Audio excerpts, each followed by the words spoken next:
이제 비트코인 차트, 뭐 달러 차트, 일단 뭐 나스닥하고 유로화 전체적으로 분석을 해볼 텐데, 이 바탕화면에 써놓은 이 시황 같은 경우는 뭐 전체적으로 보시면 돼요. 보시면서 설명 내용 들으시면 되고, 일단 비트코인 원화 주봉 차트인데, 일단 이평선, 뭐 이평선도 보시게 되면 거의 배수로 올라가죠. 뭐 5위평, 12평, 22평, 뭐 62평, 122평, 뭐 242평. 일단 주봉 차트 보시게 되면 지표를 이 평을 치고,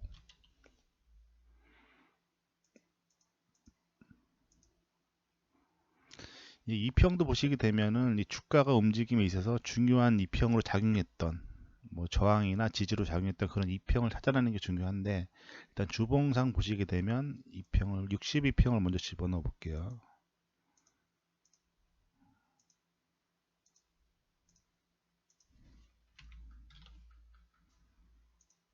62평 노란색, 122평을 흰색으로,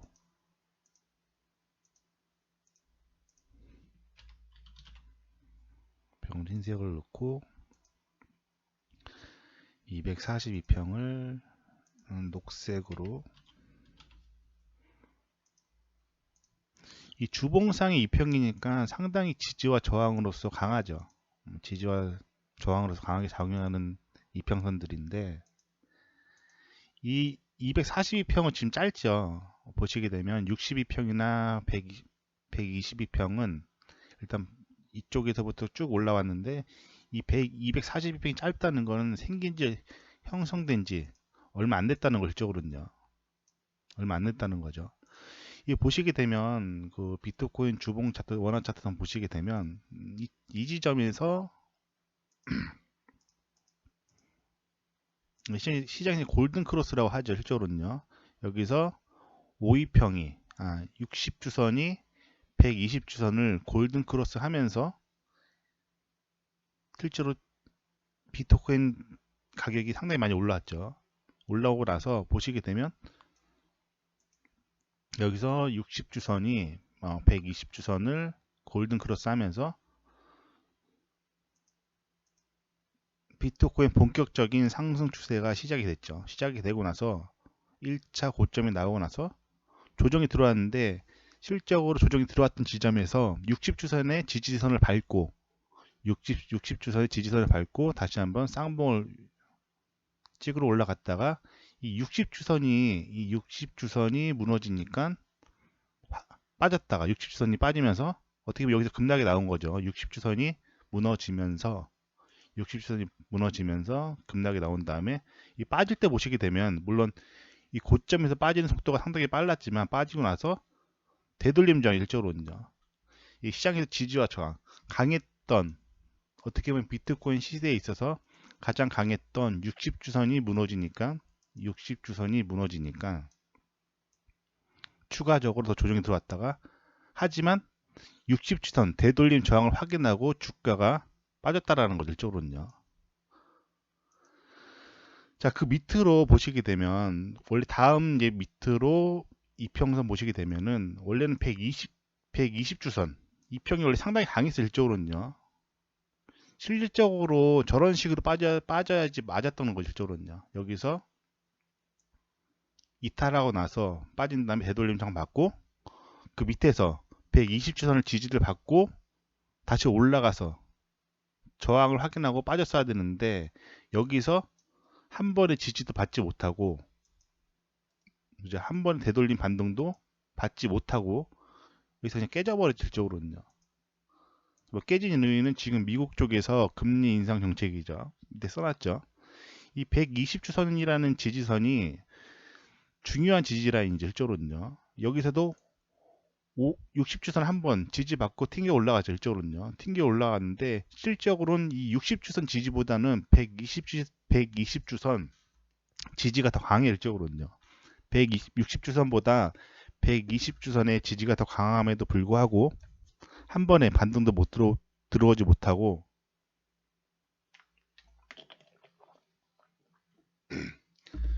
미국의 금리 인상으로 인해서 그냥 깨져버린 거죠. 일적으로는요. 물론 추가적으로 저 같은 경우도 비트코인이 한 번 더 밑으로 빠질 거라고 보고 있을 쪽으로는요. 뭐 단기 반등이 나온다고 하더라도 다시 한번 저점을 깨고 내려갈 거라 보고 있지만, 하지만 저점을 깨러 가기 전에 이 120주선, 이 120주선을 되돌림 저항을 확인하면서 빠진다라는 거죠. 여기에 마찬가지로 60주선이 무너지니까 되돌림, 60주선 되돌림 저항을 받고 빠진 것처럼 지금 120주선을 지금 무너졌지만 되돌림 저항을 받고 다시 한번 빠질 가능성이 높다라는 거죠, 현재로선. 그리고 밑에 보시게 되면 이 120주선이 무너지면서, 그렇죠, 120주선이 무너지면서, 이거 제가 저 임의대로 건 게 아니고 여기 보시게 되면 60, 120, 240이죠. 일단 60주선이 무너지면서 빠른 속도로 급락을 하긴 했는데 지금 60주선에 브레이크가 걸린 상태 일적으로는요. 일단 1차 지지를 받고 1차 반등이 나온 다음에 지금 여기서 지금 계속 횡보를 하고 있긴 한데, 현재 계속 횡보를 하고 있긴 한데 아직 120주선 아니 240주선 위에 올라와 있다는 거죠.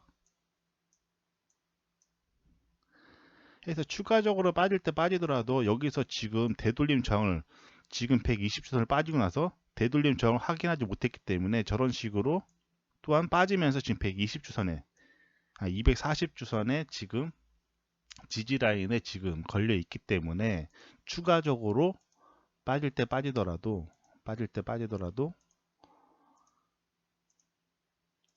저런 식으로 되돌림 저항을 확인한 다음에 120주선 이탈하면서 240주선 브레이크 걸리고 지금 한번 반등이 났다가 저런 식으로 한번 올라갔다가 빠질 때 빠지더라도 올라가서 120선이 확실히 밀어줘야지만 크게 빠질 수 있다라는 거죠. 지금 상황이랑 지금 60주선 상황이랑 비슷하다고 보시면 돼요. 고점에서 빠졌죠, 일적으로는요. 고점에서 빠지고 나서 60선이 무너져서 빠지고 나서 60선이 되돌림 저항을 맞고 쭉 빠진 거죠, 일적으로는요. 여기서 60주선 되돌림 저항을 맞았기 때문에 비트코인 가격이 훨씬 더 많이 빠졌다라는 거죠, 일적으로는요. 여기도 마찬가지로 지금 현재 60주선이 지금 120주선이 중요한 지지라인이 무너졌기 때문에 여기서 그냥 빠지게 되면 힘을 받지 못하고 빠진다는 거죠. 힘을 받지 못하고 빠지기 때문에 한 번 더 강하게 가격을 밀어내려면 120주선 저항 라인을 받고 빼는 게 좋은 그림이라는 거죠, 일적으로는요. 지금 원화 차트고 지금 일봉 차트 보시게 되면 지금 뭐 다들 아실 거예요. 이 지금 라인 자체가 지금 뭐 단기적으로 일봉상 지금 USD 차트를 보시게 되면 일봉상 지금 일봉상 지금 추세선 위로 지금 올라온 상태, 어떻게 물려있는 상태 일적으로는요. 통상 되게 강했던 지금 11월부터 이었던 이 추세선 라인을 지금 현재 올라타고 있는 상황이긴 해요, 일적으로는요. 지금 올라타고 있는 상황이긴 한데, 통상 저랬던 강했던 저항 라인은 돌파가 되게 되면 지지를 확인하고, 지지 라인을 확인하고 나서 지금 이런 식으로 상승하는 게 맞죠, 일적으로는요. 근데 금요일장이 지금 나스닥이 지금 많이 빠지면서 지금 비트코인이 강했던 저항 라인을 돌파했음에도 불구하고 지금 아직 확실히 깨진 건 아니에요, 일적으로는요. 여기서 뭐 시간이 지나면서 뭐 이런 식으로 횡보하면 내려올 수도 있겠죠, 내려올 수도 있는데, 물론 지금 추세선도 돌파를 하긴 했는데 현재 어떻게 보면 더 박스권 일적으로는요. 이 시장에서 지금 보시게 되면 현재 이런 식으로 박스권을 잡을 수 있겠죠. 어떻게 보면 지금 상당히 견고한 박스권 일적으로는요. 지금 6월부터 10월까지의 박스권이니까 상당히 견고한 박스권이고, 물론 저런 박스권 같은 경우는 보시게 되면 저런 견고했던 박스권 같은 경우는 이탈하거나 돌파를 하게 되면은 이 박스권의 한 폭이 더 빠지거나 박스권의 한 폭이 더 올라간다는 걸 쪽으로는요. 저런 경고했던 박스권은 저 박스권이 밑으로 깨지게 되면 저 박스권만큼 밑으로 한 폭이 더 떨어져요, 실적으로는요. 하지만 저런 박스권이 상단으로 돌파하게 되면은 한 폭으로 더 올라간다는 거죠, 실적으로는요. 그리고 현재 보시게 되면 이 박스권, 뭐 저 같은 경우는 현재 밑으로보다는 저런 식으로 그죠? 이런 식으로 지금 뭐 위로 올라갈 거라 보고 실적으로는요. 위로 올라갔다가 밑으로 빠질 거라 보고 있죠, 실적으로는요. 또한 이 박스권의 한 폭이 올라가는 구간의 자리가 이 박스권의 한 폭에 올라가는 구간이 이 횡상으로 움직이는 어떻게 강했던 저항나 일적으로는요. 이 박스권의 한 폭이 올라가는 자리가 보시게 되면 상당히 강한 저항 라인 일적으로는요. 이 횡저항 라인 일적으로는요.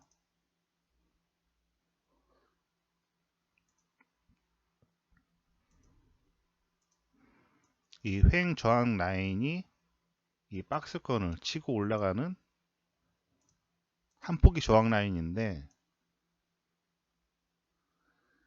이 저항 라인이 일봉에서 240주선 라인 저항 라인에 비슷해 일적으로는요.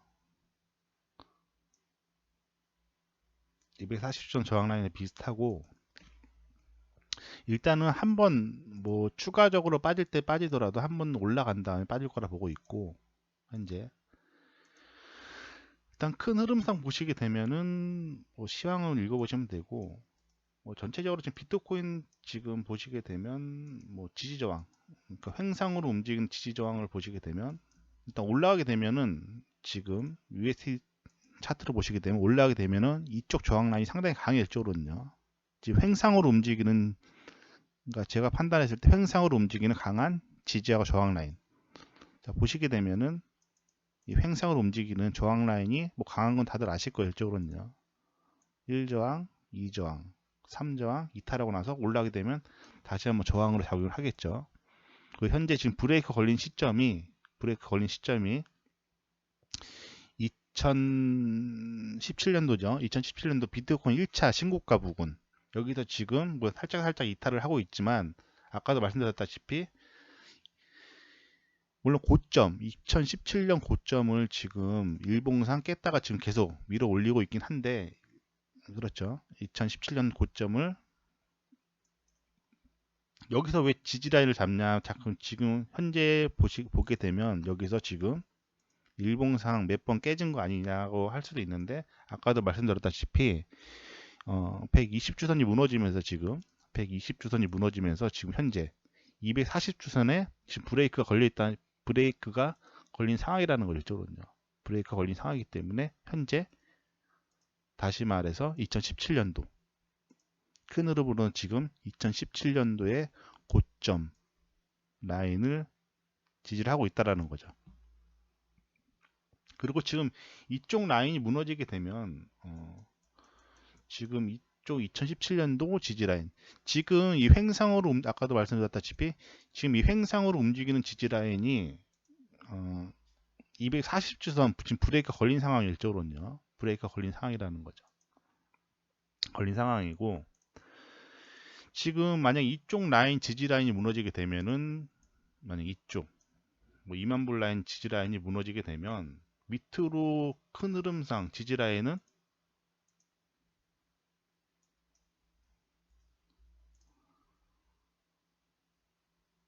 한 2000불 라인 일적으로는요. 그 밑으로 지금 많이 무너지게 되면 이쪽 라인 한 2000불 라인까지 떨어져야 된다는 건데 실적으로는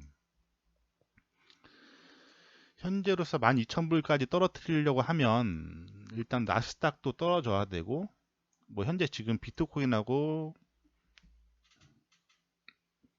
나스닥이 지금 커플링으로 움직이는 성향이 강하죠. 지금 비트코인을 12,000불 라인까지 떨어뜨리게 되면 일단 나스닥도 좀 무너져야 되거든요. 실적으로는요. 나스닥이 끌어내리면서 나스닥이 추가적인 나스닥도 설명드릴 거예요. 나스닥을 끌어내리면서 비트코인도 끌어내려야 되는데 지금 11월 8일 날 미국의 중간 선거가 잡혀 있다는 거죠.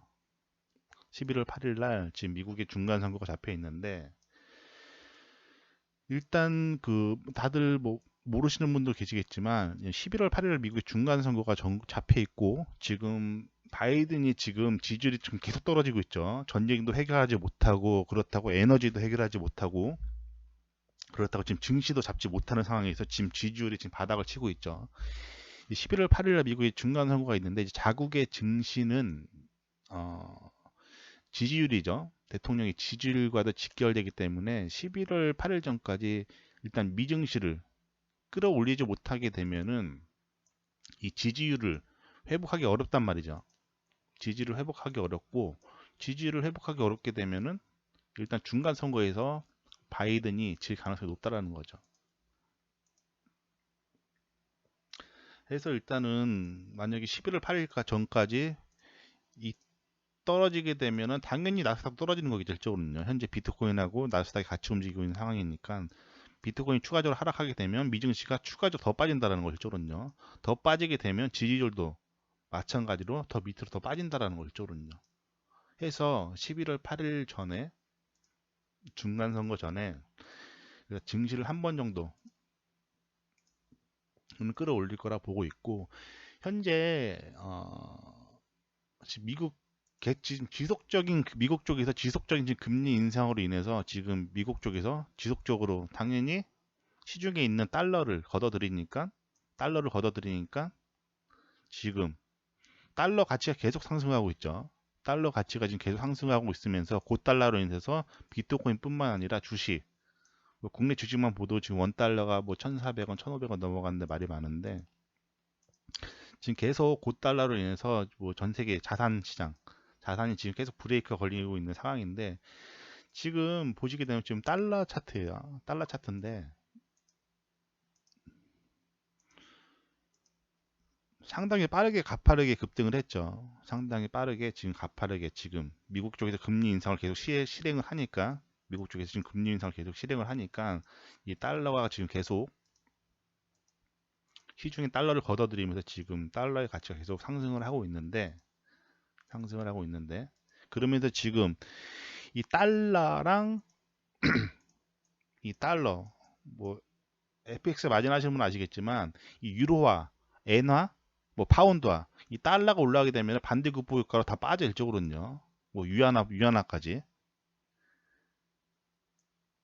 이 마진 시장이라고 그랬는데 그러니까 달러랑 반대로 움직인다 보면 돼요. 달러 인덱스라 뭐 유로화, 파운드와 엔화 같은 경우는 달러화가 급등을 하게 되면은 반대로 떨어진다고 보면 돼요. 일적으로는요. 자, 지금 기술적 분석을 보시게 되면 어떻게 외추세 일적으로는요. 상당히 강했던 이렇게 봐야지 이해를 하시겠죠. 여기서 고점이 잡혀질 적으로는요. 1차적으로 고점이 잡히고 나서 여기서 고점이 잡히고 나서 일반적으로는 저렇게 강했던 일봉상에 강했던 추세 같은 경우는 다시 되돌아 올라오게 되면은 여기서 저항을 맞고 빠졌어야 되는데 지금 미국 쪽에서 계속 금리 인상을 하면서 지금 계속 돌파를 하고 나서 지금 지지를 받고 추가적으로 강했던 저항 라인임에도 불구하고 돌파하고 나서 지지받고 추가적으로 급등을 하긴 했는데 지금 저런 식으로 좀 작도를 해서 보시게 되면 이런 식으로 고점과 고점을 일단 1차적으로는 고점이 한번 나왔죠. 일적으로는요. 근데 이 고점이 나온 부분이 어떤 구간이었는지가 중요하죠. 일적으로는요. 이 달러의 고점이 나왔던 구간이 어떤 구간이었는지. 자, 보시게 되면은 뭐 추세선 작도를 할 때 보시게 되면 이 고점과 고점을 연결을 해야지 추세선 작도가 나와야 일적으로는요. 자, 움직이기 전에는 저런 식으로 이 고점과 고점을 연결할 수 있겠죠. 저런 식으로 고점과 고점을 흰색으로 해볼게요.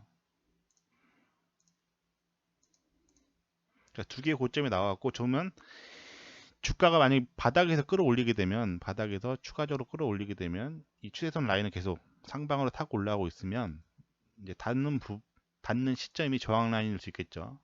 자, 보시게 되면 달러 같은 경우는 어디서 브레이크를 걸렸나 하면 지금 보시게 되면 이 고점 라인에서 브레이크 걸렸을 적으로는요. 이 두 개의 작도선이 나왔고 바닥을 찍고 끌어올리면서 이 세 번째 저항 라인에 저항을 받았다는 걸 적으로는요. 저항을 받았고 이 동일선상으로 움직이는 추세선 라인을 작도를 해서 보게 되면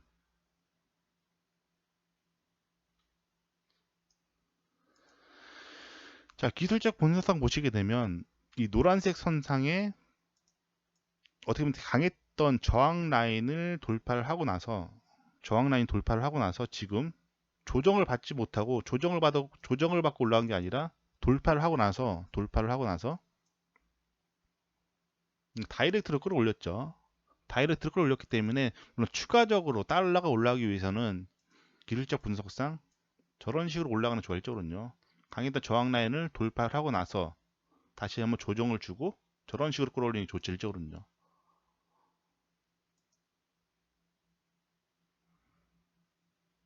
그리고 올라가는 도중에 브레이크가 걸린 시점이 지금 이 세 개의 고점 라인에서 지금 브레이크가 걸렸기 때문에 만약에 고점을 확실히 돌파하지 못하게 되면은 이 양지지 구간 지금 그럼 현재 달러 같은 경우는 역삼각에 걸려 있다는 걸 적거든요.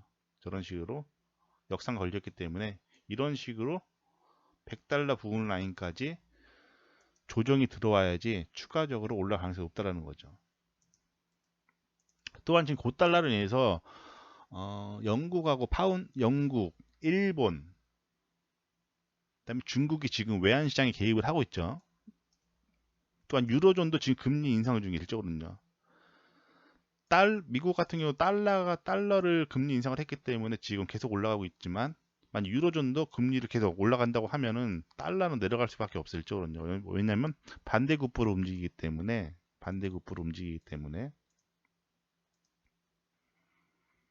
유로화가 물론 다른 것도 다 비중이긴 한데 유로화가 가장 큰 비중을 차지할 쪽으로는요. 유로화가 가장 큰 비중을 차지하는데 유로화 같은 경우도 지금 현재 차트를 보시게 되면 자, 유로화가 상당히 많이 빠졌죠. 왜냐하면 지금 달러가 올라가고 있기 때문에 유로화도 지금 많이 빠진 상태일 쪽으로는요. 지금 달러 차트는 정확히 반대로 움직이고 있죠.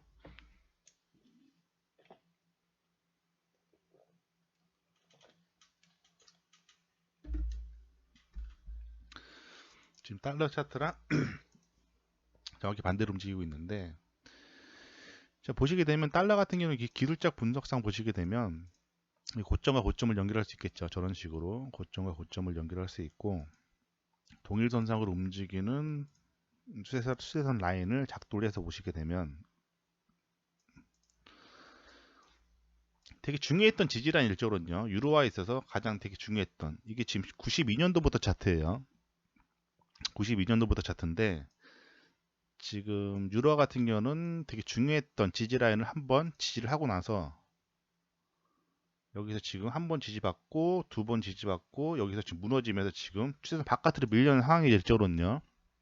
추세선 바깥으로 밀려는 상황인데 실제로 저렇게 강했던 지지라인은 저렇게 무너지게 되면 솔직히 바닥이 어딘지 알 수는 없어요. 일적으로는요.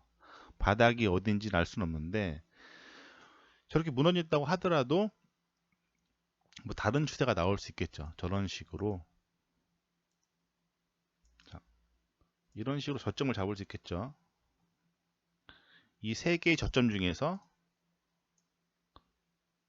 이 시세선 그 기준점은 만약 저런 식으로 바닥을 잡을 때는 제일 저점을 기준으로 잡는 게 맞아요. 일적으로는요. 저런 식으로 작도를 해서 보시게 되면 물론 지금 시세선 바깥으로 밀려나긴 했는데 현재 보시게 되면 이 지지 라인에 걸렸다라는 거죠. 일봉상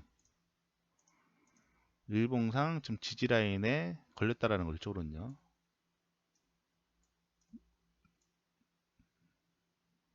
마찬가지로 유로화가 이 지지 라인을 살려서 원래는 저런 식으로 동각으로 움직이게 되면 동각으로 장기적으로 보게 되면 뭐 1.3달러까지 뭐 올라갈 수 있다고 볼 수 있는데 현재 뭐 거기까지 힘들 것 같고 거기까지 힘들 것 같고, 아까도 말씀드렸다시피 이 약 같은 개념으로 같은 개념이라 보시면 돼요.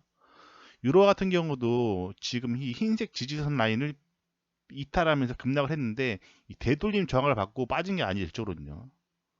되돌아서 지금 확실한 저항을 받고 빠지지 않고 그냥 120, 이 추세선이 이탈하자마자 그냥 그대로 밑으로 흘렀기 때문에, 추가적으로 빠지기 위해서는 되돌아 올라와서 저항 라인을 확인하고 이런 식으로 빠질 가능성이 높다라는 거죠.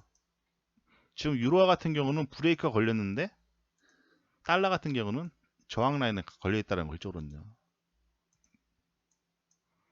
유로화가 밀고 올라가게 되면은 달러는 이게 빠져요, 밑으로. 아까도 말씀드렸다시피 달러랑 유로화랑 반대로 간다고 보시면 돼요. 지금 달러 같은 경우에도 강한 저항 라인에 걸리는데, 유로 같은 경우는 강한 지지 라인에 걸린 상황이죠. 이쪽으로는요. 달러는 저항 라인에 걸려 있고 유로화는 지지 라인에 걸려 있다는 걸. 이쪽으로는요. 현재 아까도 말씀드렸다시피 지금 고달러로 인해서 주식시장뿐만 아니라 비트코인도 지금 힘을 못 쓰고 있죠. 비트코인도 힘을 못 쓰고 있는데, 이 유로화 같은 경우가 지금 이 지지 라인을 살려준 다음에, 이 지지 라인 살린 다음에 이 저항 라인까지 끌어올리게 되면, 대략적으로 이 저항 라인 1.1달러, 1.18, 1.11달러까지 끌어올리게 되면,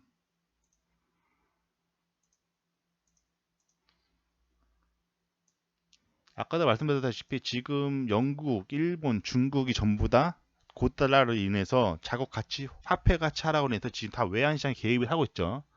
자국 통화를 지금 매입을 하고 있죠. 자국 통화를 매입을 하게 되면 상승을 하겠죠. 이쪽으로는요. 이 유로화 같은 경우가 지금 되돌림 저항을 확인하러 올라가게 되면은, 대략적으로 달러 같은 경우는 100불 라인까지 떨어진다 보시면 돼요. 현재 이 가격 수치상 유로화가 되돌림 저항을 확인하러 올라가게 되면은 달러는 빠진다고 말씀드렸죠. 달러는 대략적으로 100불 라인까지, 100불 라인까지 한번 조정이 들어올 가능성이 높다라는 거죠. 달러랑 유로화랑 반대로 가니까 이쪽으로는요.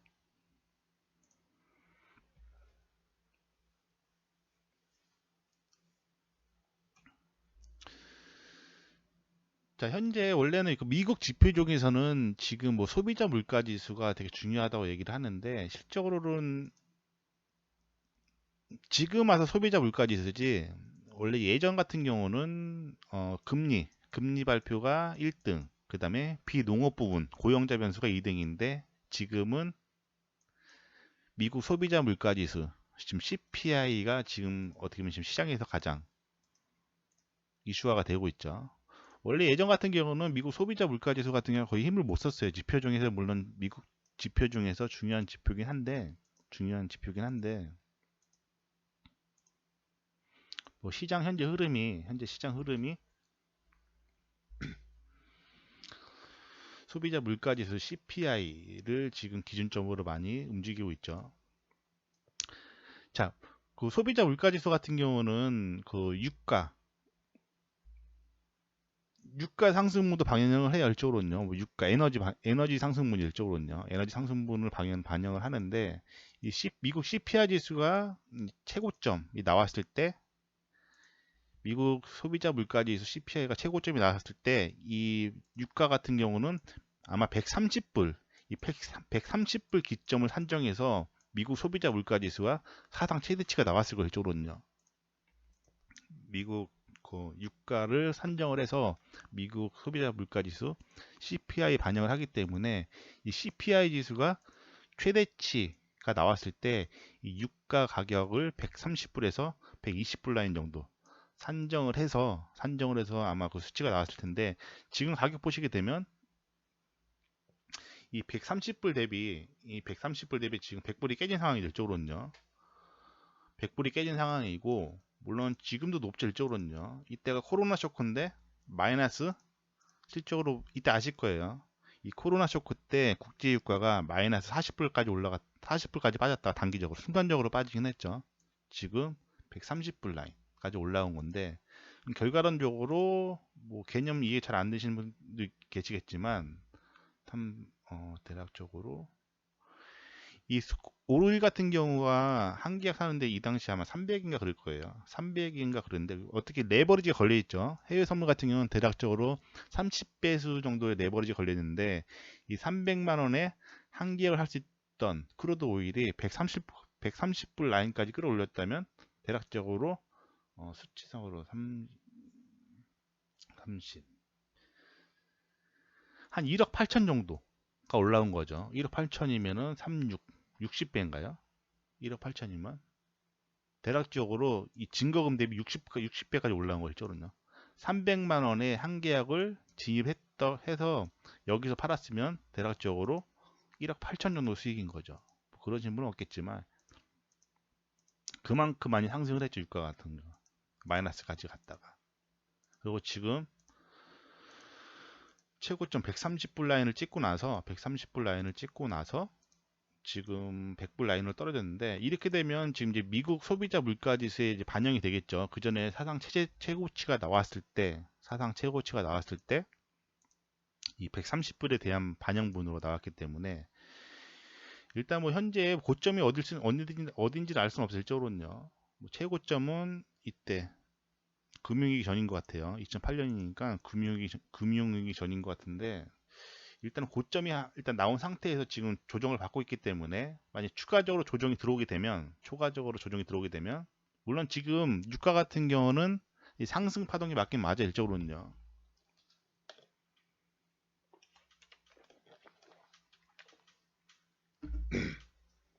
상승 파동이 맞긴 맞는데 뭐 흐름상 지금 역헤드인 숄더로 움직이고 일적으로는요. 상승 파동은 맞긴 맞는데 물론 상승 파동 중에서도 뭐 상승 중장기로 올라가긴 하지만 상승 추세, 상승 길고 조정은 짧고, 상승은 길고 조정은 짧고 이런 게 상승 추세죠. 일적으로는요. 물론 다이렉트로 올라가는 경우도 있지만 대략적으로 저는 조정을 주고 올라가는 경우가 많죠. 일적으로는요.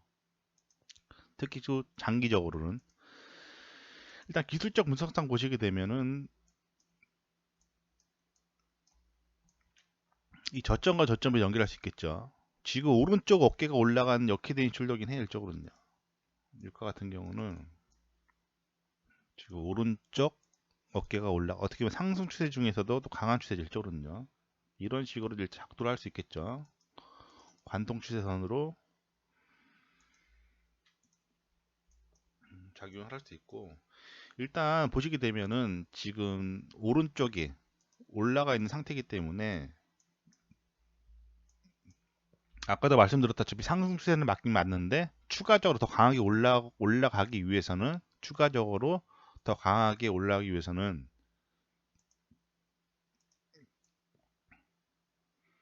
대략적으로 80불 한 70불 라인까지 조정이 들어온 다음에 끌어올려야지 이 지지라인 이 추세선 지지라인이 위로 올릴 가능성이 높다라는 거죠. 아까도 말씀드렸다시피 상승 추세는 맞지만 추가적으로 상승하기 위해서는 70분 라인 정도를 한번 밟아주고 올라가는 게 좋다라는 거죠. 쪽으로는요. 국제유가가 떨어지게 되면은 소비자 물가지수도 하회를 하겠죠. 소비자 물가지수가 예상치보다 하회를 하게 되면은 미국의 금리 인상의 속도가 딜레이가 될 수 있겠죠. 뭐 한 번 정도는 동결시키거나 한 번 정도는 금리를 기존 0.75에서 0.50으로 한 포인트 내리게 되면 시장에서는 호재로 작용할 가능성이 높다라는 거죠. 현재로서.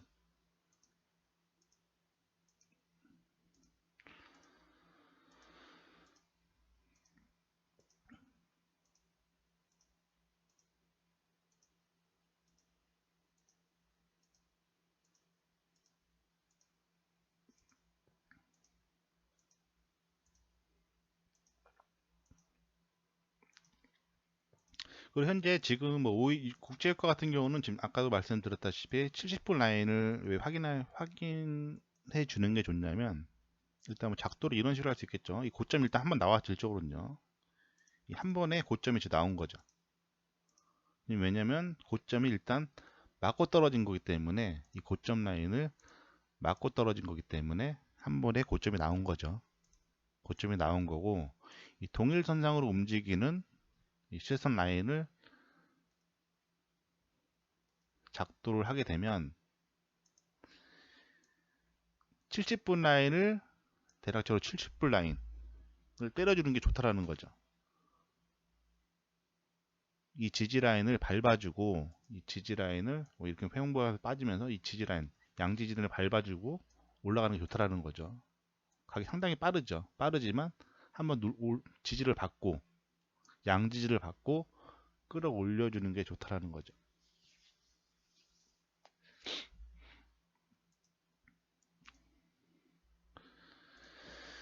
자, 지금 비트코인, 아니, 그 나스닥 같은 경우가 미증시뿐만 아니라 지금 전 세계 증시가 미국의 금리 인상의 속도가 빨라지면서 다 빠지고 있긴 한데,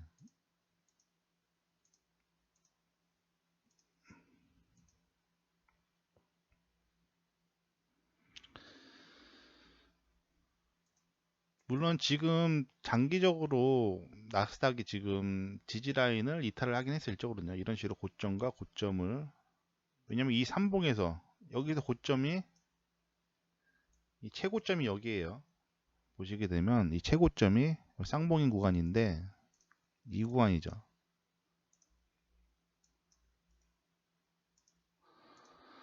아, 나스닥은 솔직히 더 빠질 거라 보고 있긴 해요. 일적으로는요. 근데 지금 현재 나스닥하고 지금 비트코인이 커플링으로 움직이고 있긴 한데, 지금 솔직히 비트코인이 나스닥하고 지금 커플링으로 움직이는 것도 조금 아이러니하긴 해요. 설명드릴 건데 좀 마지막에, 자, 이런 식으로 최선 라인을 잡고 동일선상으로 움직이는 추세선을 작도를 하게 되면,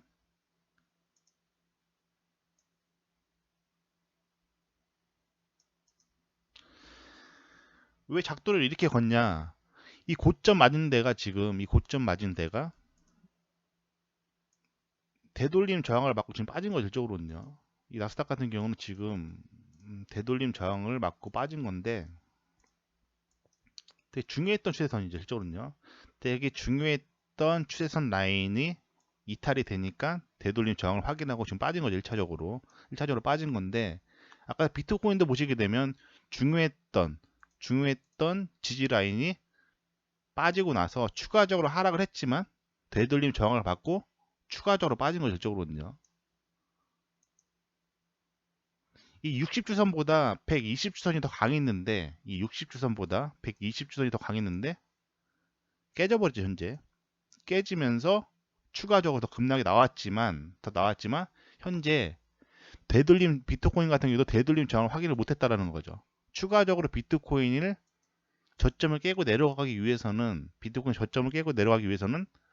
120선을 깨고 나서 되돌림 저항을 확인하고 나서 밑으로 더 강하게 밀어내야 된다고 보는 거죠. 현재로서 나스닥도 마찬가지로, 원래는 지금 되게 중요했던 지지라인이 무너졌고 되돌림 저항을 확인했기 때문에 추가적으로 빠져야 되는 게 맞긴 맞는데, 이론상으로는 맞아요. 이론상으로 맞는데 현재 기술적 분석상으로 더 밀어내야 되는 게 맞는데 11월 8일날 중간 선거가 걸려 있다는 걸. 이쪽으로는요. 11월 8일날 중간 선거가 걸려 있고, 지금 이 미증시가 지금 빠지면서 바이든의 지지율도 지금 계속 빠지고 있다는 거죠. 이쪽으로는요. 더 나스닥도 물론 더 밑으로 더 빠질 거라 봐요. 이쪽으로는요. 더 빠질 때 빠지더라도 일단 1차적으로 뭐 이런 식으로 빠질지, 이런 식으로 지금 헤드앤숄더로 빠질지, 이런 식으로 지금 헤드앤숄더로 빠질지, 아니면 되돌림 저항을 한 번 더 확인하기는 좀 버거워 보이는데 또 모르죠. 일적으로는요. 뭐 시장은 알 수가 없는 거. 일적으로는요. 실적으로 이 고점을 다시 한번 넘어가기는 뭐 현재로서는 뭐 힘들 수 있다고 보긴 하는데, 현재로서는 이 되돌림 저항을 한 번 더 확인하고 나서 쏟아지기는 어렵다고 보긴 하는데, 모르죠. 뭐 러시아가 전쟁을 휴전을 하고 거기에 맞춰서 미국 쪽에서 금리의 속도를 늦추거나 동결시키게 되면 순간적으로 끌어올릴 가능성도 있죠.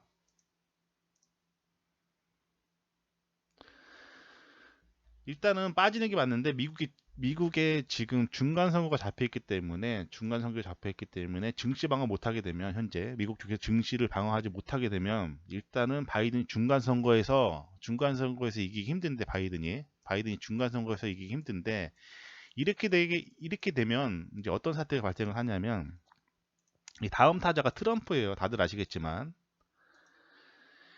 트럼프인데 이 중국이나 러시아 입장에서도 이 허수아비 대통령, 이 바이든이 버티는 게 좋지.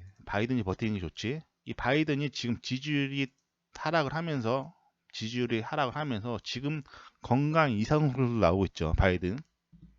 지지율 하락뿐만 아니라 지금 건강 이상으로 나오고 있는데 이 바이든이 완전 무너지게 되면은 다음 대항마로 트럼프인데 다들 아시겠지만 이 트럼프가 약간 또라이죠. 또라이고 이 트럼프가 되게 되면 러시아나 중국의 입장에서 상당히 피곤하질 거거든요. 중국 같은 경우는 트럼프 대통령 당시에 그 무역 전쟁으로 인해서 상당히 괴롭힘을 많이 당했죠. 이 트럼프 당시에 미국 우선주의로 인해서 무역 전쟁으로 인해서 중국이 상당히 괴롭힘을 많이 당했고 러시아도 마찬가지로 트럼프보다는 바이든이 낫죠. 그래서 중간 선거쯤 해서 이게 되게 협력적으로 나을 가능성이 높다고 봐요. 현재로서는 높다고 보고 물론 지금 빠지고 있긴 한데 일단은 뭐 추세선이 없다고 하더라도 지지 라인에 붙어 있을 쪽으로는요. 지지 라인에 붙어 있는 라인 쪽으로는요. 자, 여기서 올라갈 때 보시게 되면 급등하다가 1차 조정 받고 바닥 올려서 2차 조정 받고 좀 크게 볼까요? 자, 코로나 쇼크 이후에 미국에서 양적 완화를 실행을 했고 증시를 빠른 속도로 끌어올렸죠. 증시를 빠른 속도로 끌어올린 다음에 여기서 1차 지지라인 고점을 찍고 1차 지지라인 고점 가기 전에 저점을 높이면서 다시 한번 추세가 상방으로 터졌죠. 저런 구간은 주가가 상승을 했다가 돌아 내려가게 되면 상당히 강한 지지라인을 작용해야 될 쪽으로는요. 또한 여기서 한번 브레이크가 걸려서 올라갔을 쪽으로는요. 아까도 말씀드렸다시피 저항을 받았기 때문에 이론상으로 깨지는 게 맞는데 물론 여기서 깨고 내려가게 되면은 비트코인도 깨지고 내려갈 수밖에 없을 쪽으로는요. 비트코인도 깨지고 내려갈 수밖에 없는데 일단 미국 중간 선거 걸려 있다라는 거죠. 쪽으로는요. 중간 선거 걸려 있고 지금 금리를 계속 올리고 있는 건 어떻게 불확실성이 일적으로는요. 시장에서 불확실성이고 금리를 동결시키거나 한 포인트 내게 되면 불확실성 해소의 일적으로는요. 지금 불확실성으로 인해서 지금 증시가 계속 빠지고 있죠. 하지만 지금 계속 불확실성이긴 한데 0.75포인트가 아니라 0.75포인트가 아니라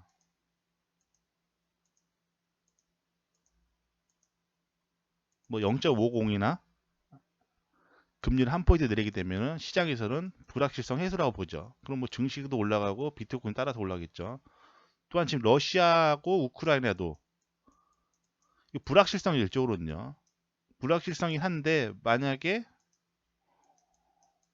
뭐 휴전이나 뭐 시장 상황을 알 수는 없을 적으로는요. 아까 말씀드렸다시피 러시아 입장에서도 이 허수아비 바이든이 계속 정권을 유지하는 게 이 자국이 훨씬 이득이 될 적으로는요. 허수아비 바이든이 대통령 정권을 계속 이어가야지 러시아 입장에서도 푸틴 입장에서도 안 피곤한데 중간 선거에서 밀리게 되면은 다음 타자로 트럼프 나오는데 트럼프 나오게 되면 러시아뿐만 아니라 중국도 같이 죽는다는 거죠. 쪽으로는요. 러시아뿐만 아니라 중국도 같이 죽기 때문에 이 중간 선거쯤 해서 이 중국이나 러시아 같은 경우도 이 협조적으로 나올 가능성이 있다고 뭐 보는 시점이긴 해요. 현재로서.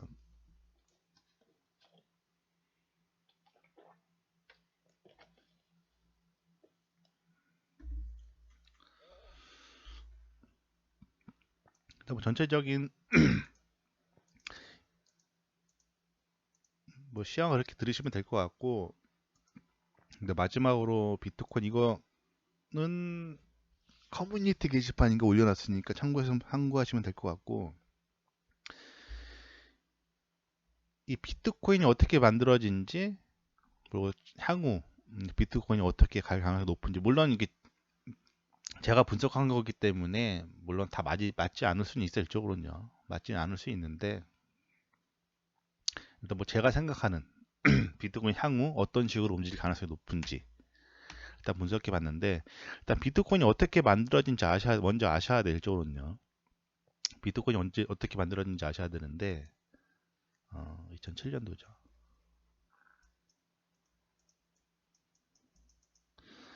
자, 비트코인이 언제 만들어졌냐면 이때예요. 이때 전 세계 증시가 폭락을 했을 쪽으로는요. 이때 뭐 얼마 안 빠진 것 같은데 반토막 났을 쪽으로는요. 뭐 고점 뭐 2200대 나스닥 같은 경우가 2200 대비 아니죠. 이때 2000 대비 1000까지 불과 2개월 반토막이 났죠. 이때 당시가 2007년도 미국발 이 급락으로 떨어졌던 이 구간이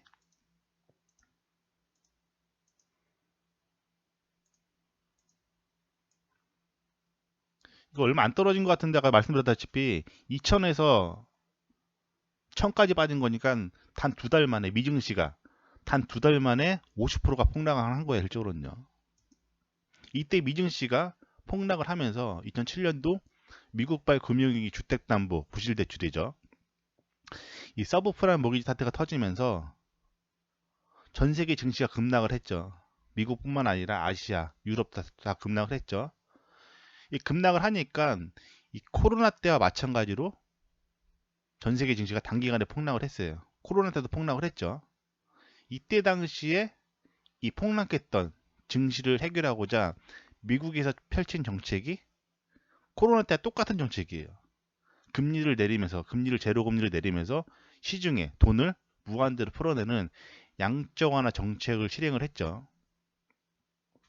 이때 주택담 부실대출 터지고 결과론적으로 돈을 미국에서 돈을 풀면서 증시를 끌어올리는 정책, 돈을 무한대로 푸는 정책은 잘못된 정책이다. 이때 미국의 양적 완화 정책은 잘못된 정책이며 언젠가는 경제 위기로 다가올 것이다. 반대급부와의 사토시 나카모토에 의해서 탄생한 게 비트코인 일조론요. 이 양적 완화를 비판한, 그러니까 미국의 양적 완화 정책이죠. 이 달러를 무한대로 푸는 정책이 잘못된 정책이다. 언젠가 경제 위기로 다가올 수 있다. 그런 식으로 돈을 무한대로 찍어내서 경기를 띄우다가는 경기를 부양하다가는 언젠가 경제 위기로 다가올 수 있다. 돈은 한정된 범위 내에서 찍어내야 된다. 해서 반대급부에 만들어진 게 비트코인 일조론요. 그럼 이 말은 다시 말해서 그 현재 비트코인 존재 이유 일조거든요. 미국의 입장에서는 비트코인이 지금 살아있는 게 탐탁치 않은 거 일조거든요. 이 말 다시 말해서 이제 비트코인이 있는 존재 이유 자체만으로도 이 기축통화인 달러를 압박할 수밖에 없어요. 일조거든요. 왜냐면 이 양적 완화 달러를 시장에 무한대로 풀어낼 반대급부하에 만들어진 게 비트코인이기 때문에 이 비트코인 존재 이유 자체만으로도 이 달러를 압박할 수밖에 없다라는 거죠. 그런데 우리 여기서 증시를 띄우는데 성공을 했을 적으로는요. 이 서브프라임 모기지가 터지고 나서 증시를 띄우는데 성공을 했을 적으로는요. 성공을 했고 실적으로는 성공을 했죠. 성공을 했는데 이때가 이제 코로나죠. 일적으로는요.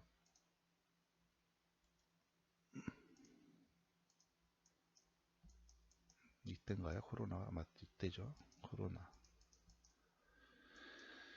이때는 대략적으로 반토막까지는 안 닿네요. 나스닥 9,800에서 서브프라임 모기지 때는 반토막이 났으니까 이때 코로나 때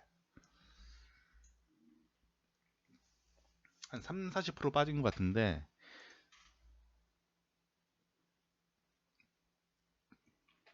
이 코로나19 사태가 터지니까 전 세계 증시가 마찬가지 급락을 했죠.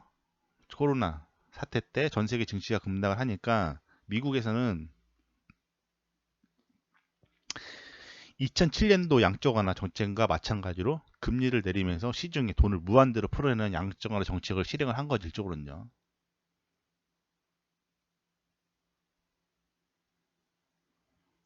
물론 이 코로나 때도 시중에 돈을 무한대로 풀어내서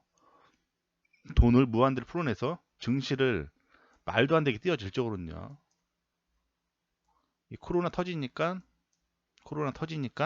여기서 지금 2007년도와 똑같이 시중에 돈을 무한대로 풀어내고 금리를 내리니까 지금 말도 안 되게 지금 증시를 끌어올렸죠. 끌어올리고 나서 지금 화폐 가치 하락이죠. 돈을 너무 무한대로 풀어내서 지금 화폐 가치 하락으로 인한 물가 상승, 지금 인플레이션.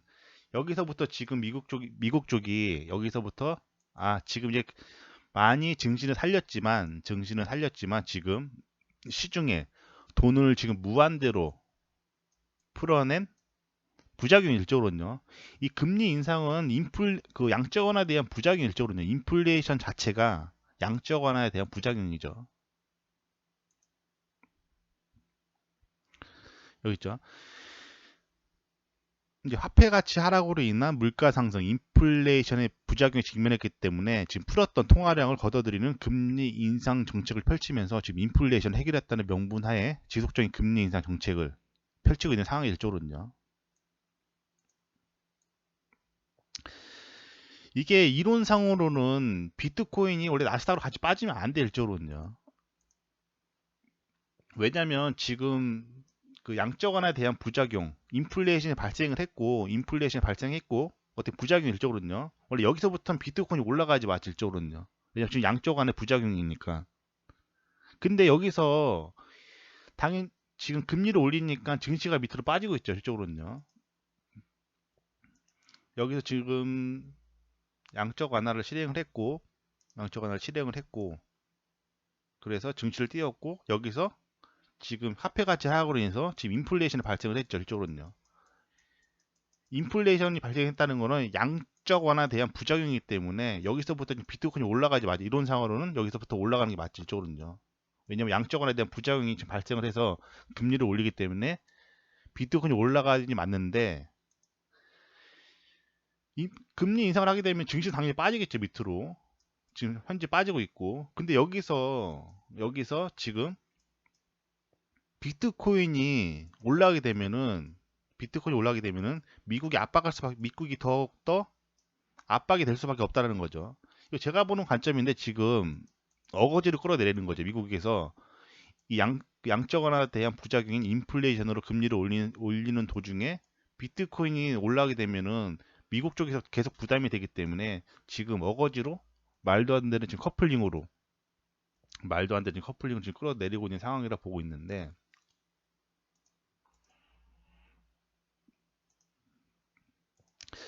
만약에 아까도 말씀드렸다시피 그 비트코인 자체가 그 양적 완화 정책의 반대 급부에 만들어낸 게 비트코인이라고 말씀드렸죠. 만약에 지금 금리 여기인가요? 만약에 지금 미국 쪽에서 이 부분이죠. 만약에 미국 쪽에서 금리를 자 코로나가 터졌고 코로나 쇼크가 터졌고 그로 인해서 돈을 풀었고 금리를 내리고 증시를 올리는 데 성공했죠. 근데 이 부작용이 인플레이션이 발생했고 지금 금리를 올리면서 지금 인플레이션을 잡게 되죠. 지금 미국 쪽에서 지금 금리를 올리면서 인플레이션을 잡게 되면 뭐 증시는 빠지고 있는데 금리를 올리면서 인플레이션을 잡게 되면 결과론적으로는 미국의 양적 완화 정책이 맞았다는 말이 되는 거죠, 쪽으로는요. 뭐 증시가 급락을 하니까 돈을 풀었어. 그리고 증시를 띄웠는데 이 양적 완화 부작용인 인플레이션 발생을 했는데 여기서 금리를 올리면서 이 물가 상승, 인플레이션을 갖게 되면 결과론적으로 미국에서 실행했던 이 양적 완화 정책이 맞았다는 말이 되겠죠. 일적으로는요. 만약 현재 미국 쪽에서 금리 인상 정책으로 인해서 현재 인플레이션을 해결하게 되면 비트코인 상승 정부를 완전히 잃어버리게 되겠죠. 왜냐면 이 양적 완화 반대 급부하에 만들어진 게 비트코인이기 때문에 이 미국 쪽에서 지금 현재의 금리 인상 정책으로 그 인플레이션을 막아내게 되면 결과론적으로는 양적 완화 정책이 맞는 정책이기 때문에 비트코인은 상승 명분을 완전히 잃어버릴 수 있겠죠. 여기 써놨죠. 양적 완화 반대 급부하에 만들어진 게 비트코인이기 때문에 현재 인플레이션을 금리 인상으로 해결하게 되면 미국의 양적 완화 정책이 맞았다는 결론이 나오기 때문이죠. 근데 현재 미국에서 지속적인 금리 인상에도 불구하고 현재 인플레이션을 해결하지 못하게 되면 그렇죠. 미국 쪽에서 지금 금리 인상을 계속 인플레이션 잡겠다고 지금 금리 인상을 계속 실행하게 되는데 금리 인상을 계속 실행하고 있죠. 금리 인상을 계속 실행하고 있는데 이 미국 쪽에 지금 금리 인상을 실행함에도 불구하고 그 현재 인플레이션을 못 막게 되면 경기는 이제 스태그플레이션을 빠지죠.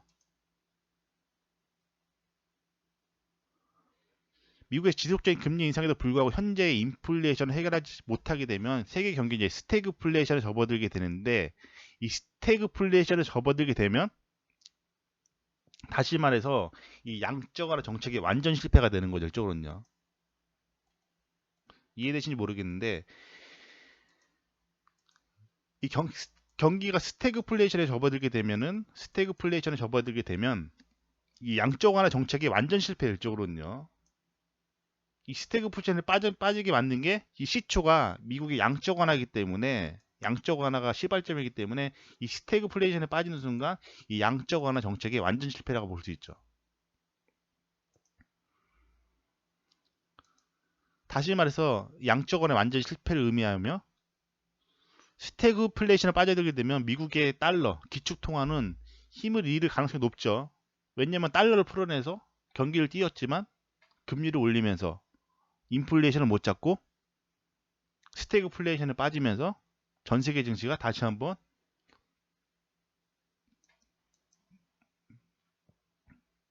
위험에 빠져들게 만든 게 양적 완화 정책이니까.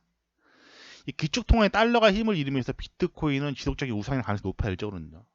그러니까 제가 보는 관점으로는 스태그플레이션이 발생을 해야지 스태그플레이션이 발생을 하면서 기축통화인 달러가 시장의 신뢰도를 잃으면서 이 시발점이 양적 완화라고 말씀드렸죠. 달러를 시장에 무한대로 풀어내는 스태그플레이션에 빠져들게 되면은 달러가 힘을 잃고 이 양적 완화 반대 급부에 만들어진 비트코인이 중장기적으로 계속 우상일 가능성이 높다라는 거죠. 그럼 현재 미국이 지금 지속적인 금리 인상에도 불구하고 현재 인플레이션을 해결하기 힘든 이유는 일반적으로 현재 시장에서는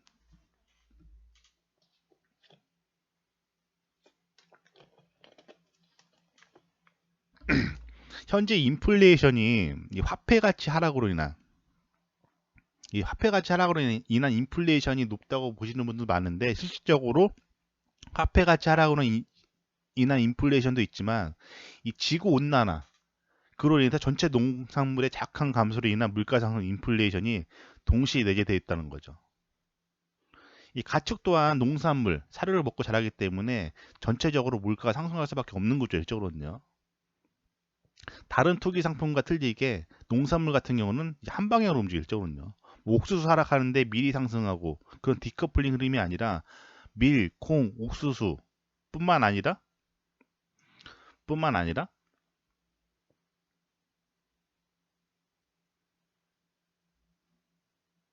뭐 이제 다 사료를 먹고죠. 뭐 닭, 뭐 오리 전체를 다 올라간다는 거죠. 이 농산물 같은 경우가 왜 다른 투기 상품과 틀리게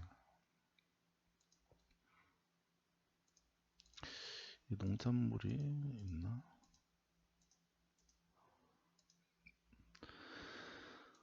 이 농산물 같은 경우는 위로 올라가게 되면 옥수수 올라가고, 옥수수 올라가게 되면은 뭐 쌀 올라가고, 쌀 올라가게 되면 이게 다 한 방향으로 밀적으로거든요.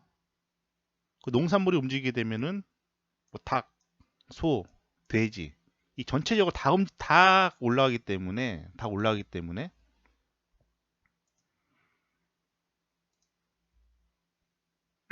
물가 상승이 가속화될 수밖에 없죠. 이 농산물 차트 다음에 설명드릴 건데 전체 농산물 가격은 지금 2020년도 중반부터 급등하기 시작해서 현재 신고가를 찍고 잠깐 내려오고 있는 상황이 일적으로는요. 농산물 차트가 2020년부터 지금 농산물 같은 경우 2020년부터 급등을 해서 신고가를 찍고 잠깐 조정이 들어온 상황이 일적으로는요. 이 조정이 들어온 상황인데 만약에 이 농산물이 조정이 들어오고 나서 다시 한번 고점을 넘기죠. 고점을 넘기게 되면 이 미국 쪽에서 금리를 아무리 올린다고 하더라도 인플레이션을 못 막아 일적으로는요. 왜냐면 농산물 가격 상승으로 인한 인플레이션은 금리 인상을 절대 못 막는다는 거죠.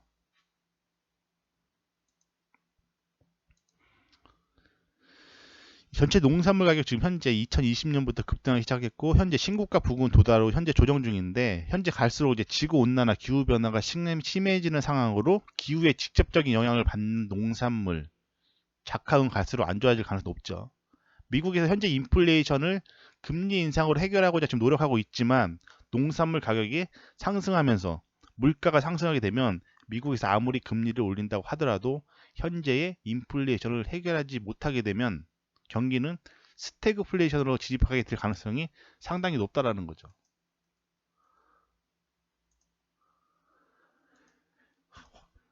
양적 완화, 화폐 가치 하락으로 인한 인플레이션으로 인해서 지금 미국 쪽에서 금리를 계속 찍어 내린다고 하는데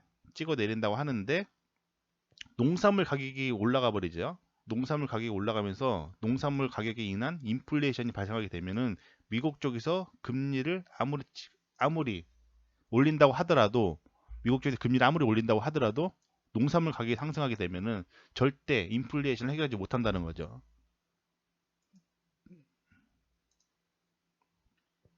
또한 농산물 같은 경우는 철저히 수요 공급의 원칙에 의해서 움직이죠.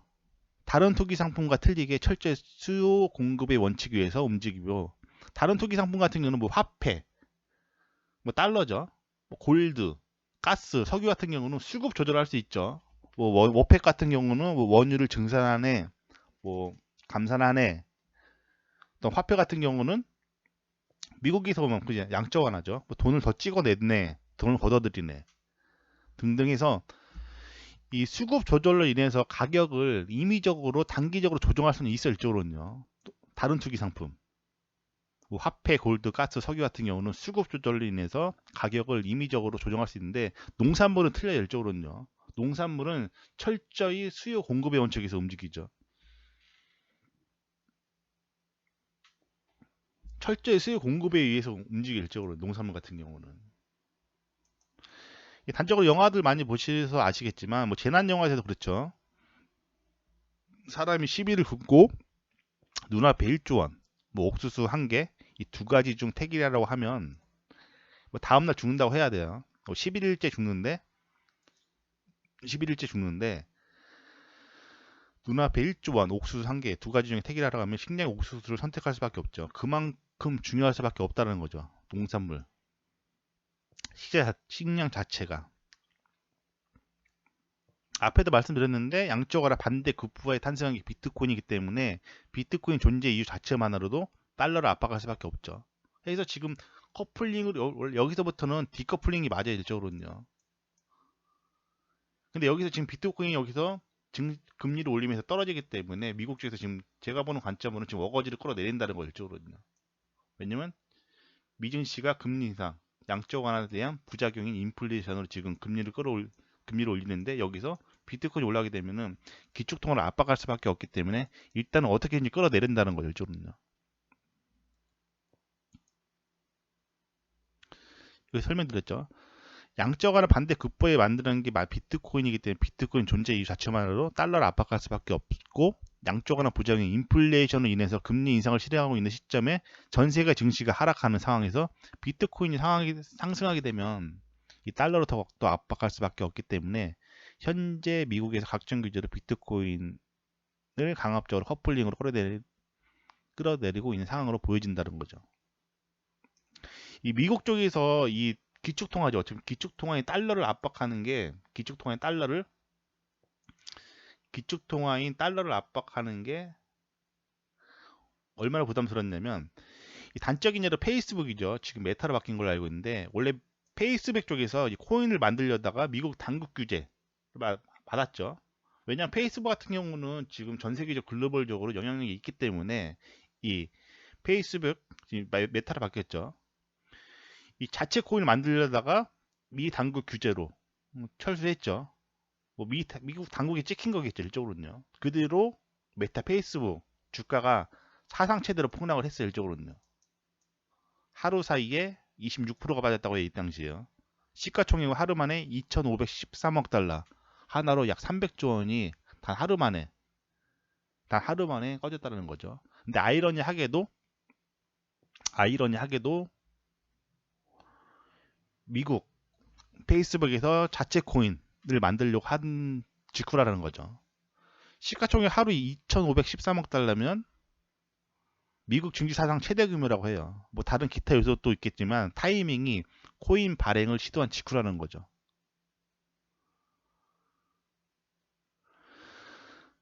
자, 300조 원을 하나 증시가 주식 같은 경우 메타 같은 경우 지금 하루에 300조 원을 날린 거죠. 미국 쪽에서. 왜냐면 그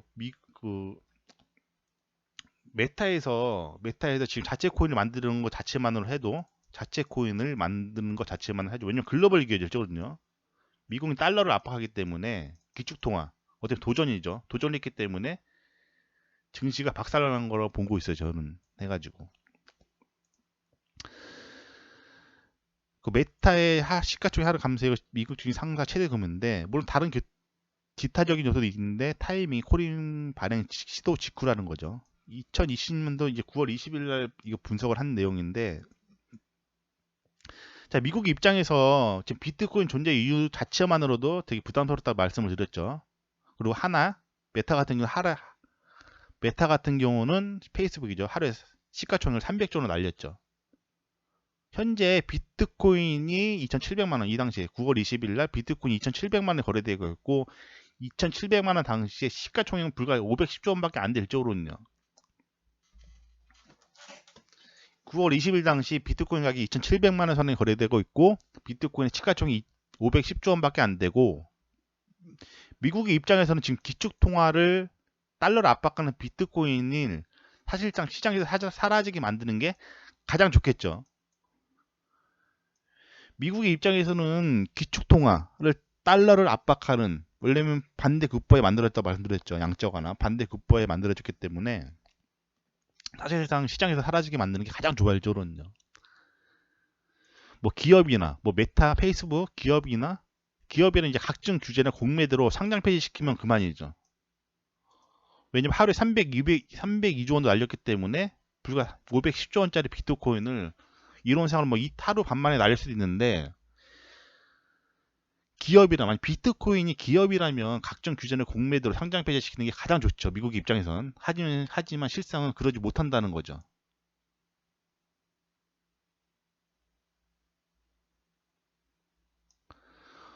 현재 불과 시가총액이 510조 원밖에 안 돼. 비트코인 자체가 물론 다른 알트코인, 이더리움도 있겠지만 지금 미국의 입장에 눈에 까시는 비트코인이기 때문에 시가총액이 불과 510조 원밖에 안 될 정도는요. 지금 각 510조 원밖에 안 되는 비트코인을 지금 각종 규제로 묶으려고 하고 있죠.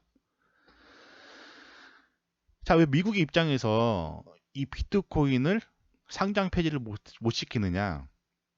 자, 아래 지금 자산 쭉 써놓은 거 보시면 될 텐데 아래 자산 시가총액 보시게 되면 골드, 은, 팔라딘 같은 경우는 특정 국가나 기업이 소유하지 않고 있을 쪽으로는요. 랜덤으로 다 뿌려져 있다는 걸 쪽으로는요.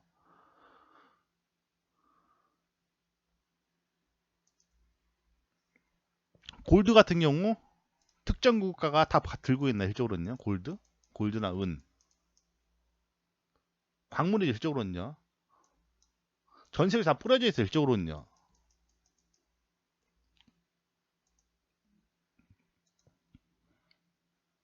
특정 국가나 기업이 소유하지 못한다는 거죠. 일정은요. 비트코인, 골드, 은 같은 경우는. 물론 지금 미국 쪽에서 지금 계속 찍어 누르고 있죠. 비트코인을 지금 뭐 커플링, 나스닥의 커플링이라는 명분 안에 계속 끌어내리고 있는데, 물론 미국에서 상당 부분의 비트코인을 보유하고 있지만 가격을 어거지로 끌어내리려고 추가적으로 끌어내리려고 보유하고 있는 비트코인을 전부 소진하게 되면 추후 가격 통제가 힘들기 때문에 미국에서도 비트코인 가격 통제를 위해서는 일정 부분 비트코인을 보유하고 있어야 된다는 거죠. 일조는요. 만약 비트코인 가격이 급등을 하게 되면 달러를 압박하기 때문에 비트코인 가격을 누르려면 비트코인 가격은 반드시 물량을 보유하고 있어야 일조는요. 물론 비트코인이 올라간다고 해서 그죠? 아니 비트코인이 되게 빠른 속도로 올라간다. 그러면 이 빠른 속도로 올라가는 가격을 단기적으로 찍어 누르기 위해서는 물량이 어느 정도 보유하고 있어야 된다는 거죠. 빠른 속도로 올라가는 가격을 통제하기 위해서는 물량을 어느 정도 보유하고 있어야지 조정을 할 수 있다는 거죠. 올라가는 도중에 물량이 없어요. 그러면 이 가격을 통제를 못해 이쪽으로는요.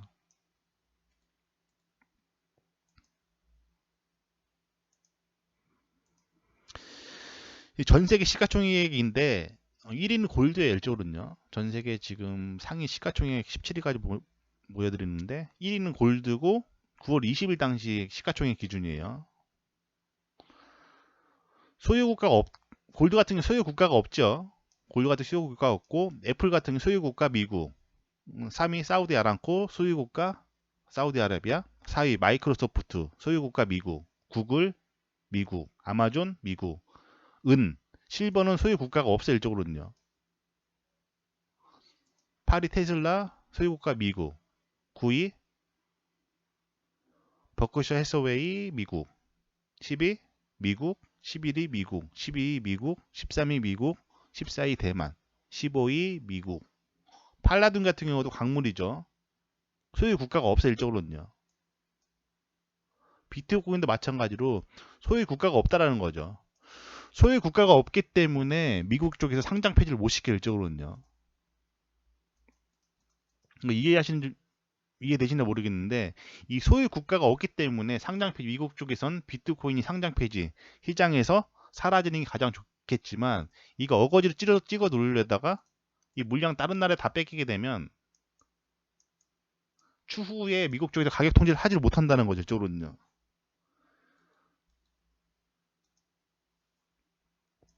미국 쪽에서 비트코인 아까 말씀드렸다시피 비트코인이 없어지는 게 가장 좋은 시나리오. 미국의 입장에서는 이 비트코인이 세상에서 없어지는 게 가장 좋은 시나리오죠. 이쪽으로는요.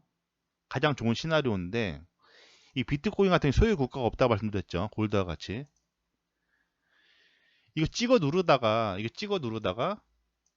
이 물량이 적대국에 넘어가죠. 이쪽으로는요. 그리고 비트코인 다시 한번 끌어올리게 되면은 이 기축통화의 달러가 시장에서 힘을 입는 속도가 더 빨라진다는 걸 이쪽으로는요. 미국도 이걸 알기 때문에 불과 시가총액 510조 현재 510조 원짜리 비트코인의 각종 규제를 걸고 있다는 거죠. 현재 가장 큰 팩트는 소유 국가가 없기 때문에 미국에서도 이걸 아예 없애지 못한다는 걸 이쪽으로는요.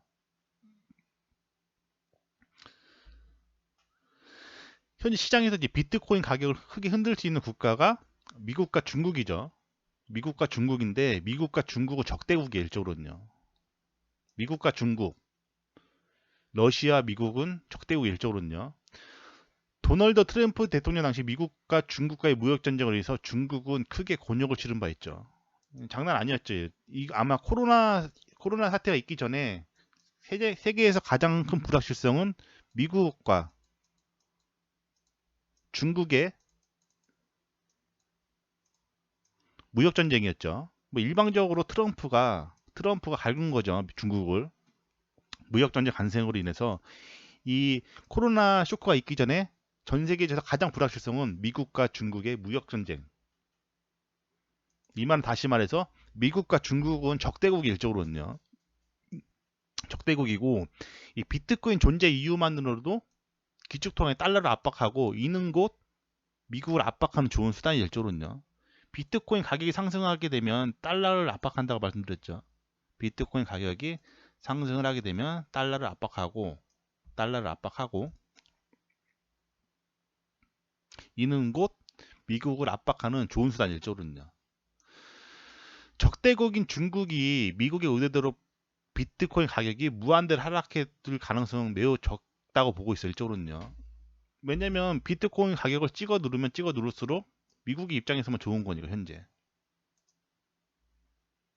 중국 입장에서는 비트코인의 가격을 통해서 미국을 두고두고 괴롭힐 수 있는 황금, 그렇죠.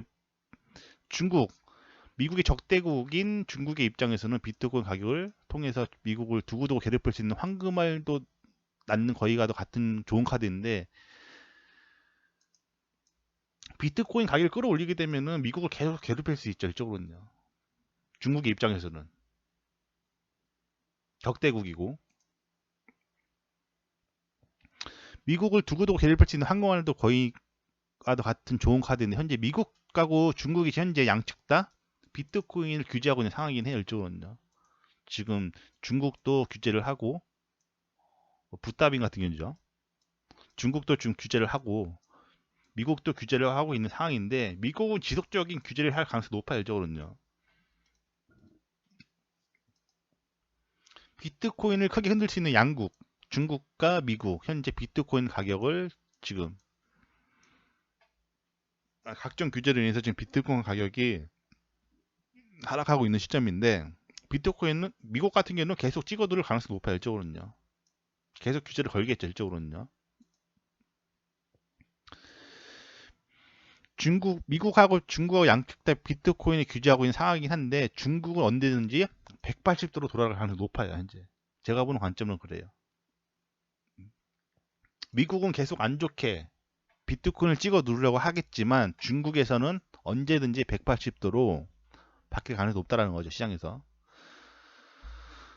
뭐 지금부터 이제 비트코인 예상 시나리오인데, 이제 11월 8일 날 미국 중간선거 잡혀 있는 상황이죠. 뭐 현재 미국은 금리 인상으로 인해서 증시가 폭락한 시점이고, 자국의 증시는 지지율과 직결되기 때문에 바이든이 중간선거에서 확실히 승리하려면 중간선거 전에 증시를 어느 정도 상승시켜야 되는 시점으로 보고 있고, 현재 비트코인의 가격이 나스닥과 커플링으로 움직이는 흐름으로 나스닥을 상승시키면서 비트코인 또한 커플링으로 상승할 가능성이 높아 보이는 시점이고, 중간선거 이후 미국 연말 산타랠리까지 어느 정도 상승하지 않을까 보여지는 상황이 현재.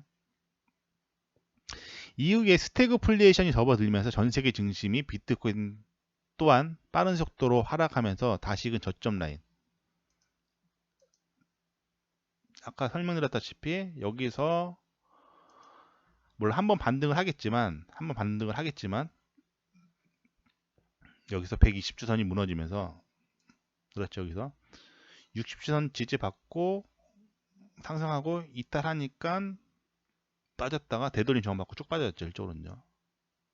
그리고 120주선이 강했던 지지라인인데 지지를 받지 못하고 그냥 무너졌어요. 무너졌기 때문에 추가적으로 지지를 받고 120주선까지 상승을 하되 스태그플레이션처럼 터지면서 다시 한번 빠질 거라 보고 있어요. 이쪽으로는요.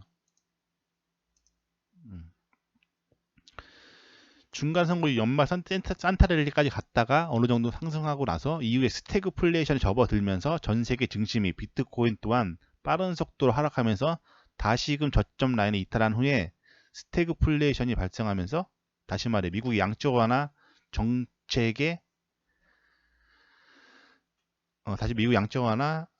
완전 실패와 동시에 기축통의 달러가 시장의 신뢰를 잃어가면서 비트코인은 상승세를 타고 장기적으로 우상할 가능성이 높다고 보고 있는 거죠. 근데 중요한 거는 뭐냐면, 여기 써놨는데, 이 스태그플레이션이 터지게 되면 비트코인 상승한다고 말씀드렸는데, 하지만 스태그플레이션이 빠지면서 원래 스태그플레이션이 빠지게 되면 비트코인 절대적인 우상향 머무는, 그 비트코인에 있어서는 절대적인 호재라고 말씀드렸죠. 근데 하지만 이 초창기 스태그플레이션에 빠지게 되면은, 써놨죠. 스태그플레이션의 제로를 타고 우상향한다고 말씀드렸는데, 스태그플레이션 초기에는 시장이 자금이 순간적으로 빠지면서 자금이 이제 순간적으로 빠지는 거죠. 증시뿐만 아니라 비트코인도 순간적으로 빠지면서 단기 쇼크는 어쩔 수 없는 상황으로 보고 있는 거죠. 물론 스태그플레이션을 타고 양적완화 완전 실패인 스태그플레이션을 타고 중장기적으로 우상향할 거라고 보고는 있는데, 이 스태그플레이션이 발생하게 되면 초기에 시장 자금이 급격히 빠지면서 비트코인 또한 빠지고 나서 중장기적으로 계속 우상향할 가능성이 높다라는 거죠. 스태그플레이션 재료를 타고 우상향한다 말씀드렸는데, 스태그플레이션 초기에는 시장의 자금이 순간적으로 빠지면서 비트코인 또한 단기 쇼크는 어쩔 수 없는 상황으로 보고 있는 상황이죠. 미국 현재 시가총액이 610조 원에 밖에 안 되는, 미국이 현재 시가총액이 불과 610조 원밖에 안 되는 비트코인을, 여기죠. 510조 원이구나. 510조 원. 610조 원인가? 제가 좀 틀렸나?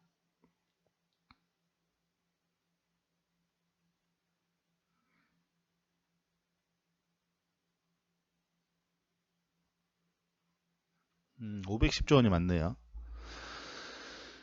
메타 같은 경우도 지금 하루에 300조 원 날렸는데, 미국 쪽에서 지금 510조 원에 불과한 비트코인을, 510조 원이죠.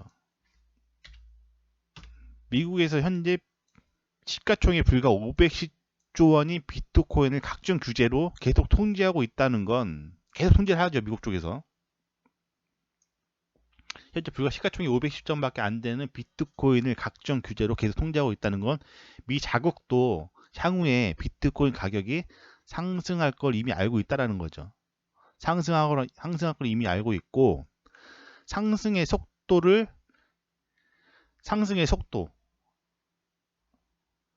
비트코인이 급등하는 거랑 이 횡보 상승이랑 틀려 일적으로는요. 압박하는 게. 이 급등하게 되면은 완전 달러가 완전 무너질 수밖에 없죠.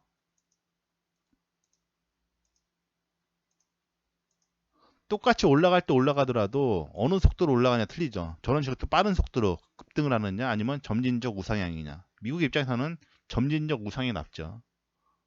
같은 상승을 하더라도 점진적 우상이 좋다라는 거죠. 510점밖에 안 되는 이제 그 비트코인 각종 규제안으로 시행하는 건, 이제 향후에 비트코인 가격이 상승할 걸 이미 알고 현재 이제 각종 규제로 미리 만들었던 각종 규제를 인해서 이 상승의 속도를 현재 시행하고 있는 각종 규제안으로 조절하겠다는 계획이 아닌가 보여진다는 거죠. 좀 전에 설명드렸죠. 비트코인 가격이 상승할 때 상승하더라도 급등으로 상승하게 되면 달러에 대한 압박이 심하게 가해지니 스태그플레이션 쇼크 이후에 급등이 아닌 변동폭이 줄어들면서 점진적 우상향하면서 다시금 신고가 돌파할 가능성이 높다라고 보는 거죠. 뭐 이런 급등은 이제 스태그플레이션 이후에 뭐 저런 식으로 말도 안 되는 급등은 나오기 힘들 거라고 봐요, 저는요. 이런 식의 말도 안 되는 급등은 힘들 거라고 보는 거죠. 왜냐면 저런 식으로 말도 안 되는 급등, 스태그플레이션이 터지면서 시장에서 달러의 신뢰가 있는데 비트코인이 저런 식으로 급등을 하게 되면은 미국 쪽에서는 완전히 나가리 되는 상황이니까, 비트코인이 그 추가적으로 상승을 하더라도 이런 앞전의 급등이 아니라 저런 식으로 점진적으로 우상향 가능성이 높다라는 거죠. 변동폭이 줄어드는 거죠. 상하의 변동폭이 줄어드는 거죠. 저런 식으로 계속 점진적으로 우상향. 이런 식으로 급등이 아니라 점진적 우상향. 이런 식으로 급등하게 되면 이 달러에 대한 압박이 더 가해지니까 저런 식으로 점진적 우상향 할 가능성이 높다라는 거죠. 중요한 건 이거라고 보시면 될 것 같아요. 불과 시가총액이 510조 원밖에 안 되는 미국이 지금 현재 각종 규제로 걸고 있다는 건 미 자국도 향후에 비트코인 가격이 상승할 걸 이미 알고 있다는 거죠. 또한 미국의 입장에서는 이 비트코인을 시장에서 완전히 없애는 게 좋은데, 중요한 건 비트코인은 소유 국가가 없다라는 거죠. 골드가 소유 국가가 없듯이 소유 국가가 없기 때문에 미국에서 완전히 비트코인을 시장에서 없애지 못한다는 거죠. 괜히 시장에서 없애려다가 물량 던지면서 끌어내리려다가, 비트코인 같은 경우는 물량이 한정되어 있죠. 일적으로는요. 비트코인 같은 경우는 물량이 한정되어 있는데 뭐 상당 비트코인 상당 부분도 미국에서 많이 가지고 있을 쪽으로는요. 이거 끌어내리려다가 비트코인 완전 시장에서 없애려 끌어내리려다가 중국이나 러시아들이 물량을 많이 잡게 되면 향후에 비트코인 가격이 올라갈 때 통제하기 어렵다라는 거죠. 이쪽은요. 시장에서 없애려다가 너무 끌어내리려다가 물량을 다른 적대국이죠. 적대국한테 물량을 다 뺏기게 되면 추후에 이 적대국들이 비트코인 가격 끌어올릴 때 미국 쪽에서 물량이 없기 때문에 이 통제하기 힘들다라는 거죠. 이쪽은요. 소유국가 없기 때문에 상장 폐지를 못 시켜요. 일적으로는 시장에서. 소유국가가 없다라는 거죠. 팔라듐 같은 경우도 그렇고 실버 같은 경우도 그렇고 골드 같은 경우도 그렇고.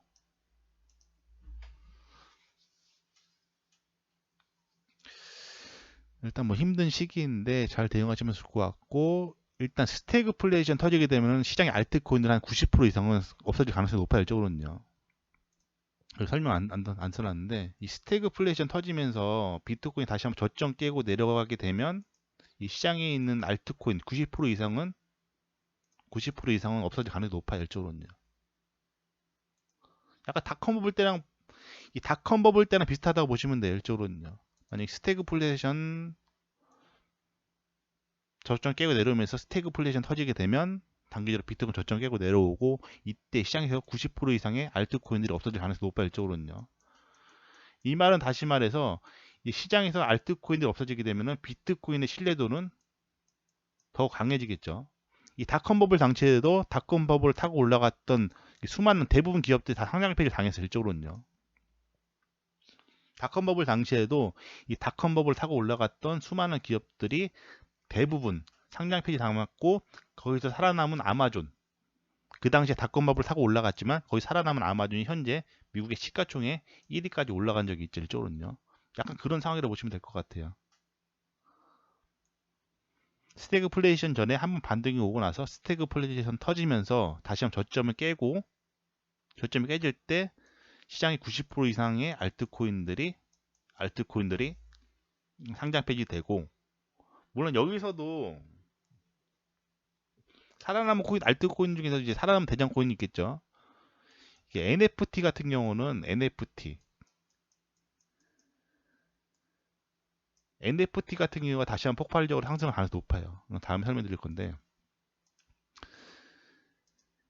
온라인, 그러니까 미술품 시장이죠. 일적으로는요. NFT가 어떻게 보면 이제 미술품 시장인데, 뭐 디파이나 뭐 스테이블 같은 경우는 뭐 스테이킹 같은 경우는 없어질 가능성이 높지만, 이제 그 NFT는 다시 한번, NFT, 물론 알트코인 중에서 그 NFT도 물론 90% 이상, 뭐 NFT 관련된 코인도 90% 이상 전부 다 시장에 없어질 가능성이 높은데, 여기 살아남은 일부 NFT 코인들이 다시 한번 폭발적인 시세를 낳을 가능성이 높죠.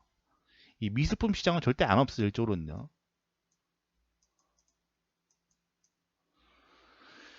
일단 뭐 그렇게 대응하시면 될 것 같고, 일단 뭐 이해 안 되시는 분들은 뭐 다시 한번 계속 돌려보기 하시면 될 것 같습니다.